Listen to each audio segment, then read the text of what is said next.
Step-by-step guide to installing a hard drive in the built-in HDD slot of UNV XVR recorder. In this video, we're installing an HDD into a .UNV XVR recorder using its built-in slot. Quick and easy setup.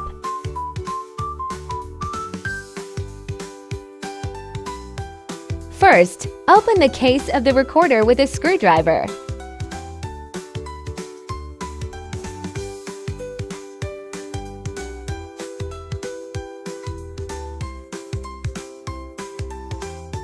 Step 2. With the recorder open, we're installing a 1 TB HDD into its built-in slot.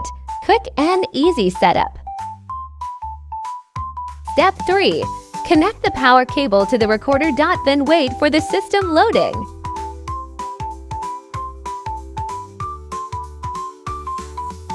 Step 4. After opening the screen, click the menu, go to Storage, and select Hard Disk. The hard drives are successfully detected. Make sure to format them properly.